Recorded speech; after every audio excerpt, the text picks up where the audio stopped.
akuzonte nusen për këtë. Ishte nusen më saktë pasi çifti ishte denoncuar, bashorti i saj në Itali ka vuajtur një dënim, më pas ka fituar lirinë, por nuk janë rikthyer bashkë pasi janë divorcuar.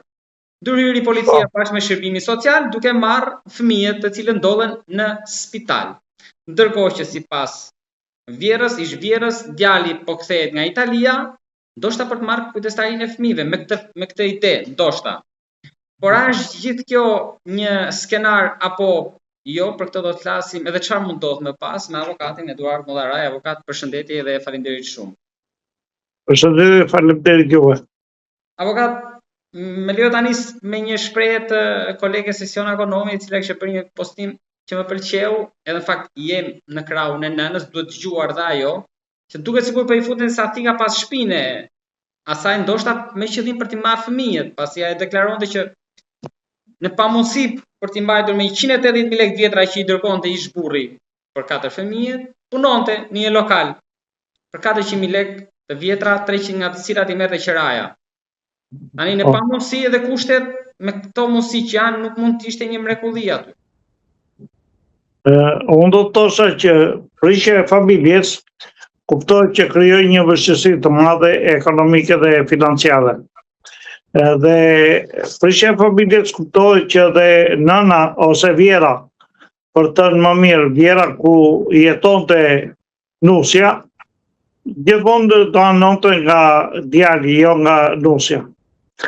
Aty u krijuan gjitha konfliktet ndërmjet nusës dhe djalit, I cili kërkon të rregullojë jetën e tij në kurrizë të fëmijëve të mbitur, dhe për të u krijuar I gjithë ky incident, të thosha publik, në kurrizë të 4 fëmijëve të mbitur, të cilët sot janë të smurë dhe ndodhen në spital për shkak të gjendjes financiare, ekonomike dhe të gjendjes brenda familjes. Po faji nuk është I vetëm I këtyre, ose vetëm I kësaj nëne për 4 fëmijë. Kjo është një nënë e pafajshme për shkak të kushteve të saj të vështira ekonomiko-financiare, por dhe për shkak të mënyrës së jetesës në cilën ajo e ka ndërtuar të jetë brenda familjes së vjerrës. Do thosha brenda familjes vjerrës sepse bashkia në pamundësi dhe në papësitë e saj për ta sistemuar këtë nënë me 4 fëmijët. Më falni avokat, bashkia sipas nënës I kishte thënë që ju pas keni televizor lavatrice nga ato punojësit, që keni më mirë se sa ne, edhe meritoni thjesht vetëm 40.000 lekë vjetra. Unë do të thosha që prandaj thash që bashkia ka fajin kryesor, sepse jemi akoma me mentalitetin e vjetër që ka televizor apo ka radio apo ka sob apo paguan dritat dhe paguan edhe qira. Do thosha kushtet të shtetit duhet t'ia plotësoj kushtet minimale. Shteti duhet t'ia plotësoj kësaj familje dhe duhet t'i jepte edhe një bonus financiar për çdo fëmijë të mitur, duhet merrte një, sepse me çfarë ushqehet, me çfarë vishet, me çfarë trajtimi higienik është kjo familje. Pastaj për të vajtur ke konflikti dhe për të vajtur ka ajo që I ka lënë vetëm apo si ka lënë vetëm fëmijët. Neve akoma nuk I kemi rregulluar legjislacionin shqiptar sipas legjislacionit ndërkombëtar të Bashkimit Evropian, ku nëna që ka 4 fëmijë duhet marrë dhe një bonus për çdo fëmijë të mitur, ashtu siç jep Italia, jep Franca, jep Gjermania për çdo nënë që ka fëmijë, me qëllim që ajo mos të detyrohet I lërë fëmijët vetëm, por të kujdeset për ata fëmijë, kjo nga ana edukative dhe kjo nga ana higjienike. Kjo është e pamundur në shtetin shqiptar. Nuk ka një legjislacion e para dhe e dyta nuk ja krijon kushtet bashkia që një familje të jetojë në këto kushte minimale dhe pastaj të edukojnë ta fëmijë në shkollë dhe me anën edukative dhe kulturore, qoftë higjienës dhe qoftë arsimimit të tyre.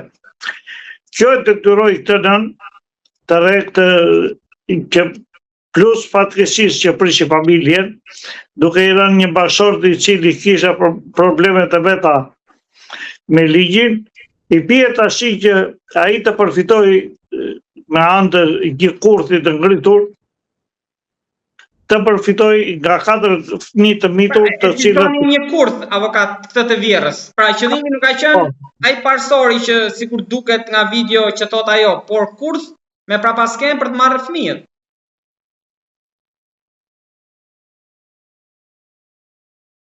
Të braktishin fëmijët të saj, por do thosha në veçanti, kjo nënë nuk i braktishin fëmijët.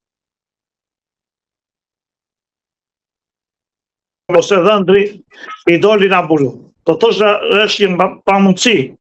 E para dhe e dyta, pamundësia e kësaj për të pasur një higjen sa më pasër, i bante këta fëmijë, kishte mbajtur këta fëmijë të mbyllur brenda në shtëpi, të cilët ishin smur nga një smundje ngjitse. Kjo smundje ngjitse, e cila kur flasim sot janë të izoluar brenda institucionit të shërbimit shëndetësor,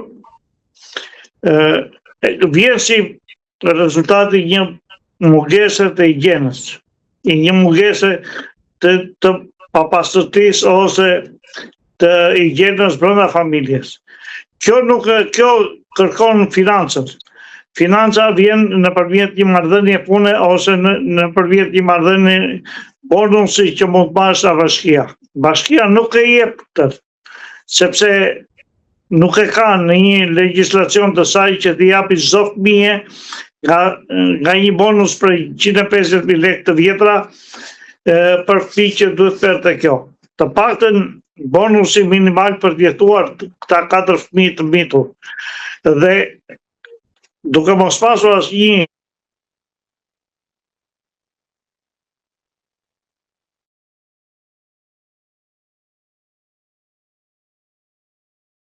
shkonte duke lënë fëmijët vetëm në banesë. Kjo është një vepër kriminale për të lënë fëmijët vetëm.